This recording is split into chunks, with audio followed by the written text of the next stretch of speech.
Good morning friends, आप सबों को एक और बार हमारे उद्धारकर्ता मुक्तिदाता प्रभु यीशु मसीह के सामर्थ्य नाम में जय मसीह की। आज के मनन का भाग हमने लिया है याकूब की किताब अध्याय 1 उसकी 2 से लेकर 4 आयत। Book of James chapter 1 verse 2 to 4। और यहाँ पर इस तरीके से लिखा है, मैं आपके लिए पढ़ना चाहूँगा। हे मेरे भाइयों, जब तुम नाना प्रकार की परीक्षाओं में पढ़ो तो पूरे आनंद की बात समझो, यह जानकर कि तुम्हारे विश्वास के परखे जाने से धीरज उत्पन्न होता है।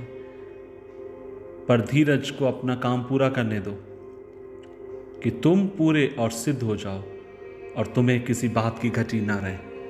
अजीजों, इस बात को आप और मैं समझें या ना समझें, इस बात को आपको मुझे मानना पड़ेगा, और वो ये है, आपको मुझे सतावट से होकर जाना पड़ेगा, आपको मुझे चुनौतियों से होकर जाना पड़ेगा, आपको मुझे संघर्ष से होकर जाना पड़ेगा। और उसका बड़ा कारण यह है क्योंकि मैंने यीशु मसीह को अपना प्रभु जानकर स्वीकार किया, और दूसरी तरफ आप और मैं इस दुनिया में रहते हैं जो दुनिया परमेश्वर से दूर है और पाप में है। लेकिन एक और सच्चाई इन सब के परे यह भी है, दुख, तकलीफ, चुनौतियां आपको मुझे परमेश्वर में बढ़ने के लिए मजबूत करती हैं, आपकी मेरी सहायता करती हैं कि आप और मैं परमेश्वर में बढ़ते चले जाएं, और ये आपको मुझे एक सीख भी देती हैं।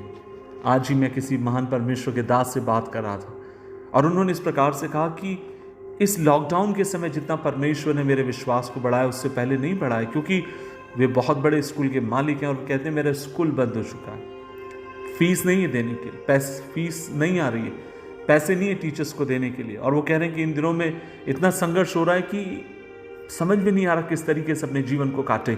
लेकिन उन्होंने कहा, हाँ, एक तरफ से मदद बंद हो गई है, लेकिन दूसरी तरफ परमेश्वर ने हमें घुटने पर रहना सिखा दिया, उससे प्रार्थना करना सिखा दिया। अजीजों, जब आप और मैं इस चुनौती भरे हुए समय से होकर जाते हैं, जब आप और मैं इस समस्या से होकर जाते हैं, आपको मुझे लगातार अपने आप से एक सवाल करने की जरूरत, और वो ये है, where is God is leading me? परमेश्वर किस तरफ मेरी अगुवाई कर रहे हैं? दुख के समय, तकलीफ के समय इस बात को कभी ना भूलें कि हम कई बार ये सोचते हैं कि मेरे दुख और तकलीफ में परमेश्वर दिखाई नहीं दे रहा, मेरे दुख और मेरे आंसुओं के बीच में ऐसा लगता है जैसे परमेश्वर कहीं जाकर सो गया है और उससे कतई मेरी चिंता नहीं है। नहीं मेरे भाई, नहीं मेरी बहन, एक तरफ तू दुख और आंसुओं और तकलीफों से होकर जा रहा होगा, लेकिन दूसरे पहलू में तेरा परमेश्वर तेरी अगुवाई कर रहा है तुझे उस स्थान में पहुंचाने के लिए जहां पर वो तुझे लेकर जाना चाहता है।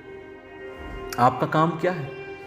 कई बार हम इस सवाल करने में इतने अधिक व्यस्त हो जाते हैं, सोचने में इतने अधिक व्यस्त हो जाते हैं, अपने आप को फंसा लेते हैं कि हम अविश्वासी से भी बदतर जीवन जीने लगते हैं। लेकिन मैं सोचता हूं, अगर आपको समझ में आए ना आए, आपका मेरा कर्तव्य है प्रार्थना में, आराधना में, संगति में, कलीसिया के भीतर पवित्र लोगों की संगति में लगातार परमेश्वर की उपस्थिति में आप और मैं बने रहें, ताकि परमेश्वर आपको मुझे उस स्थान पर पहुंचाए जहां पर वो आपको मुझे पहुंचाना चाहता है। अजीजों, वो महान प्रभु है, वो अपनी महान योजना आपके मेरे जीवन के ऊपर प्रकट करना चाहता है। सुबह के समय मेरी प्रभु से ही प्रार्थना है। मुझे नहीं मालूम आप किस संघर्ष होकर जा रहे हैं। आप कहेंगे, भाई मेरे पति विश्वास में नहीं है, मेरा बेटा विश्वास में नहीं है। आप कहेंगे, भाई मैं जीवन के बड़े संघर्ष होकर जा रही हूं, मुझे नहीं मालूम कल के दिन मैं कैसे अपना गुजारा चलाऊंगी। आप एक कर्ज में डूबे इंसान हो सकते हैं, या आप एक ऐसे व्यक्ति हो सकते हैं, आपके मित्रों ने आपसे पैसा उधार लिया, पर आज आप संघर्ष होकर जा रहे हैं, आपको पता नहीं है वो कब देंगे नहीं देंगे, और चीजें उलटती पुलटती चले जा रही हैं। लेकिन मेरे भाई, मेरी बहन, हाँ, तेरे आंसू सच्चे हैं, तेरा दर्द सच्चा है, लेकिन इन सब के बीच में एक और सच्चाई ये है कि तेरा परमेश्वर तेरी अगुवाई कर रहा है, उस ओर तुझे ले जाना चाहता है। आप जाएं प्रार्थना में, जैसे मैंने कहा, आराधना में लगे रहें, लिपटे रहें, और खुदा से कहें, प्रभु जी तू मेरे मार्गों को निर्धारित कर, तू मेरे मार्गों को लेकर चल। कई बार मैंने कहा, हमें लगता है प्रभु हमें भूल गया, प्रभु हमें छोड़कर चला गया। मुझे ये कहानी बहुत अच्छी लगती है, पता नहीं, मैंने कई बार सुबह के समय आपके साथ वचन शेयर करते समय कई बार मैंने इस कहानी को बोला है। एक बार की बात है, एक परमेश्वर के संत समुद्र के किनारे बालू पर चल रहे थे। और जब उन्होंने पीछे पलट कर देखा तो वे देखते हैं कि उन्हें 4 पैर वहां दिखाई दिए।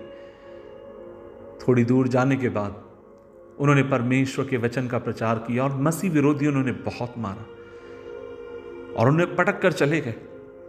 वे फिर उसी समुद्र के किनारे आए और बालू के ऊपर चलते हुए आगे की तरफ जाने लगे।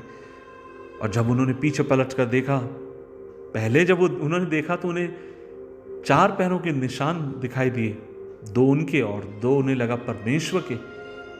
लेकिन अब जब ये परमेश्वर का भक्त पीछे पलट कर देखता है तो ये देखता है कि मात्र 2 पैर हैं के निशान हैं और ये सोचता है कि वो मेरे, और वो रोने लगा, पुकारने लगा, कहने लगा, प्रभु जब सब ठीक था तो तू मुझे मेरे संग था, लेकिन जब लोगों ने मुझे मारा पीटा, खुदावन तू कहाँ है? यहाँ तो सिर्फ मेरे पैर दिख रहे हैं। और तब भीतर से एक आवाज आती है, मेरे बेटे वो तेरे पैर नहीं, वो मेरे गए, क्योंकि मैंने अपने हाथों में तुझे उठा लिया। और मेरी बहन, मेरे भाई, जब आज तू संघर्ष होकर जाते समय, आंसुओं से होकर जाते समय, तेरा परमेश्वर तुझे उठाकर आगे की तरफ लेकर जाने के लिए विश्वास योग्य तेरा परमेश्वर है।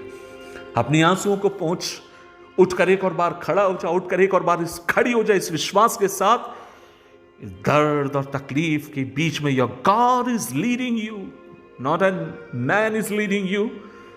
द मैन विल बिट्रे, मनुष्य धोखा देगा, आपको छोड़ देगा, लेकिन तेरा परमेश्वर तेरी अगुवाई कर रहा है और वह तुझे उस पार लेकर जाएगा जहां वो जाना चाहता है। आइए मिलकर दुआ करें। प्रभु जी धन्यवाद, और हम अपने जीवन को तेरे हाथ में देते हैं। इस दुख और आंसुओं के बीच में खुदावन हमें अनुग्रह दे, हम इस बात के प्रति संवेदनशील रहे कि इन सब के बीच में मेरा खुदा आज भी है जो मेरी अगुवाई करने के लिए विश्वास योग्य है। यीशु मसीह के नाम से मांगते हैं, आमीन, आमीन।